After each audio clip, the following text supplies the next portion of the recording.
দুয়ো মাজত নাই মিল ঐ গৰম দিনত আগতেহে মাৰো বিচনী আজিকালি লুকাই থাকিল আমাৰ বিচনী এচি কুলাৰ ফেনেৰে চলে বিগ ব্ৰেকিং নিউজ গৰমকান্ত নামৰ এজন ব্যক্তিয়ে কাৰেণ্ট বিল অহাৰ ভয়ত নচলালে ফেন নচলোৱাৰ বাবে গৰমত আধাজান গুচি গেল গতিকে নিজৰ জীৱনটোৰ প্ৰতি লক্ষ্য ৰাখি দে ফুল আছে বাপেকে নাই ৰঙামাটি নাই গুৱাহাটী বাপেকে গুড মৰ্নিং লৰাহঁত good morning good morning sir good morning sir good morning sir good morning sir yes good morning কিবা খালি খালি লাগছে হে ছাৰ মানে মই দেখোন বুজা নাই কিবাটো থাকি গ'ল নহয় ছাৰ আজি দিবলৈ দিয়ক আকৌ ভাল লাগে নহয় শুনি এইকেইটা চলহে পালে মানে আজি আকৌ দিব লাগে দে তেনে হ'ব এ বোলে কৃষ্ণ জয় হৰি বলা জয় ছাৰ ৰাম বলা বোলে প্ৰভু ভগৱন্তই কৈছে ঠাণ্ডা দিনত ঠাণ্ডা লাগে গৰম দিনত গৰম উঠে মাকৰ ভয়ত কেঁচুৱাই কান্দে জালুকবাৰীত জালুক নাই গুৱাহাটীত হাতী নাই কেপি শিখৰ অসমৰ ৰাইজে খায় আৰু কৈছে বোলে ৰাম লক্ষ্মণ ককাই ভাই গৰম দিনত জেকেটৰ প্ৰয়োজন নাই এচি ফেনৰ পাৱাৰ বাঢ়ি যায় আনফালে আকৌ মানৱন্তৰ ধাৰণা গাহৰি খাবলৈ পইচা লগে পইচা নহলে একো কামত নাহে বোলে ইয়াকে কৈ শিক্ষক দিগন্ত বৰুৱা অৰ্থাৎ এই মহাজনৰ সৰু আশীৰ্বাদটি সমাপ্ত ঘটাইছে ইয়াকে কৈ বোলে কৃষ্ণ জয় হৰি বলা জয় ৰাম বলা হৈছে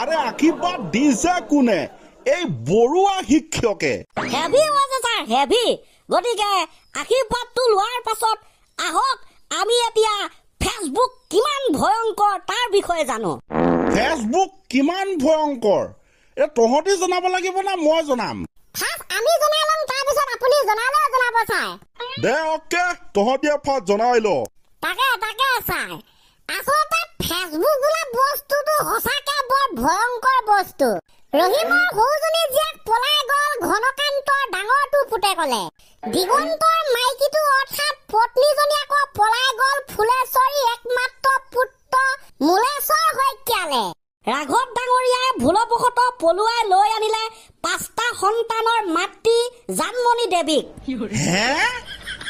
কি আমি কলো নহয় ছাৰ এ ভয়ংকৰ কথা ঠিক একেদৰে ছাৰ গুৰু মাষ্টৰৰ জীয়েক যদি ভুলবশতঃ পলাই গ'ল 3টা সন্তান থকা টেট মাষ্টৰ সত্যকাণ্ড বৰদলৈলৈ কোনোবাই কাৰোবাক বিয়া পাতিছে হৈ থাকিব 5টা সন্তান থকা মতালৈ গৈছে ন' প্ৰব্লেম কিন্তু এইবোৰৰ লগত যে ফেচবুক বহুত ভয়ংকৰ তাৰ লগত কি সম্পৰ্ক আছে ছাৰ মেইন সম্পৰ্কটো ফেচবুকে কাৰণ ছাৰ এই গোটেইবোৰ যে ঘটনা ঘটিল তাৰ একমাত্ৰ কাৰণ আছিল ফেচবুক তাৰ মানে আমুকৰ জীয়েকে আমুকলে তামুকৰ পত্নীয়ে তামুকলে যে পলাই গৈছে চিনাকি ফেচবুকৰ দ্বাৰা হৈছিল মাক চকলাই মেইন খেলটো তাতহে মানে এক্সাক্টলি ছাৰ চিনাকি ফেচবুকত তাৰপিছত প্ৰেম লীলা তাৰপিছত পলাই গৈছে বাপেকে সেইটো হিচাপৰ পৰা ফেচবুক সঁচা বৰ ভয়ংকৰ দেই ভয়ংকৰ মানে সাংঘাতিক ভয়ংকৰ আৰু এটা কেছ ছাৰ কেইদিনমানৰ আগতে আমাৰ গাঁৱৰ একেবাৰে লাষ্টৰ ঘৰটো সিহঁতৰ ঘৰৰ পৰাতো সোণৰ আঙঠি সোণৰ খাৰু গোটেইবোৰ চুৰ হৈ গ'ল আৰু তাৰ একমাত্ৰ কাৰণ আছিল ফেচবুক হয় নেকি বেলেগ ধৰণৰ চোন কাহিনীটো বুজাই ক তাকে ছাৰ আজিকালি ছচিয়েল মিডিয়াৰ যুগ সেই ঘৰৰ দাদাজনে বনাই ফেচবুকত মিনি ব্লগ দুদিনমানৰ আগতে দাদাজনে সিহঁতৰ ঘৰখনৰ সুন্দৰ ভিডিঅ' এটা বনাই কেনে আপলোড কৰিলে ভালকে দাদাজনে ভিডিঅ' কৰি মেলি দিছে আপলোড বোলে বন্ধুসকল আজি আমি দিব লৈছো আমাৰ ঘৰটোৰ সুন্দৰ ভিডিঅ' এইটো হৈছে আমাৰ পাকঘৰ য'ত আমি ভাত ৰান্ধি খাওঁ এইটো হৈছে আমাৰ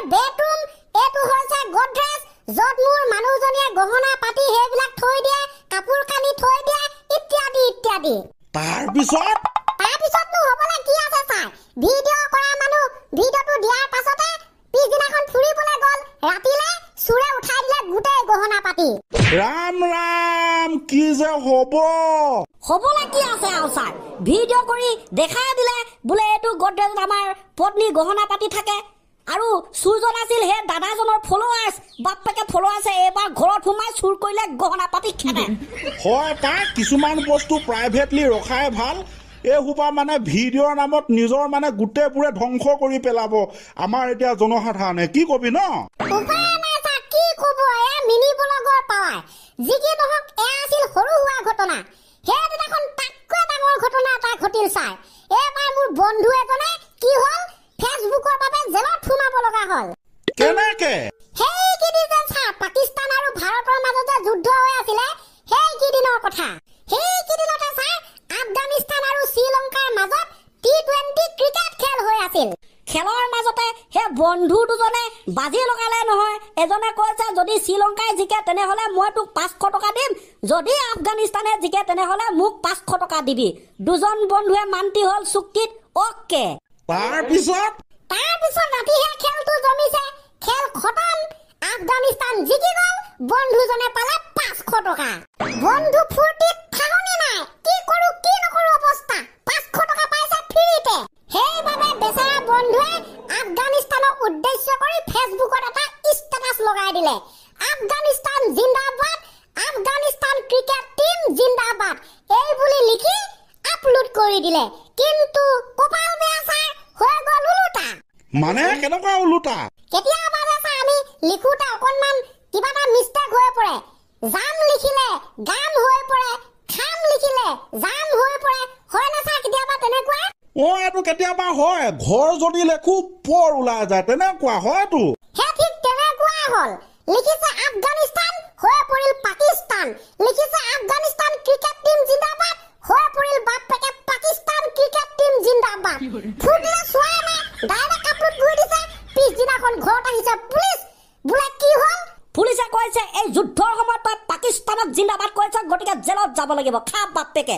লগৰটোৱে চাইছে, আই লিখিছিলো আফগানিস্তান, হৈ আছে পাকিস্তান, উপায় নাই, এতিয়া তেখেত জেলত। তো বুজালে এতিয়া পুলিচে নুবুজে বাপেকে। ৰাম ৰাম হে ক'ব লগা হৈছেগে আৰু ছাৰ, কি ক'ব? গতিকে যদি ফেচবুকৰ কাৰণে কোনোবা জেলত যাব লগা হয়, ফেচবুকৰ কাৰণে কাৰোবাৰ গহনা পাতি চুৰ হয়, ফেচবুকৰ কাৰণে কাৰোবাৰ পত্নী কাৰোবালে পলাই যায়, গতিকে আমি ক'ব নোৱাৰো নে যে ফেচবুক হৈছে বহুত ভয়ংকৰ? পাৰো ক'বলৈ। এইটো মানে মদ চুলাইতকৈ বহুত খাটাৰা ভয়ংকৰ বস্তু।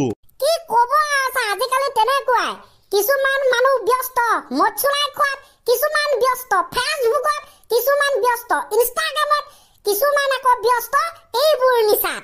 কিছুমানে ফেচবুকত চিনাকি হৈ বেলেগ ল'ৰাৰ লগত প্ৰেম কৰি নিজৰ হাজবেণ্ডক এৰি পলাই গৈছে, কিছুমানে বেলেগক বিয়া পাতিছে, কিছুমানে আকৌ মদ চুলাই বাবে নিজৰ পত্নীক এৰি দিছে। মদ চুলাই যেনেকুৱা নিচা, সেইবোৰো তেনেকুৱা নিচা। লাষ্টত আমাৰ দৰ্শকসকলে এটা প্ৰশ্ন এৰি দিছো, বাৰু আপোনালোকে কওকচোন, পত্নী ডাঙৰ নে মদ চুলাই ডাঙৰ? ফেচবুকৰ কথাটো বাদ দিছো। খাটাৰা প্ৰশ্ন, কিন্তু মদাহীকেইটাৰ বাবে মদ চুলাই ডাঙৰ হ'ব পাৰে দেই। কমেণ্ট কৰিব, ঠিক আছে? দে হ'ব দে, বহুত টাইম হৈ গ'ল। গতিকে ইমানতে আজিলৈ আমি লৈছো ছুটি। কাইলৈ লগ পোৱাৰ আশাৰে বাই বাই ন।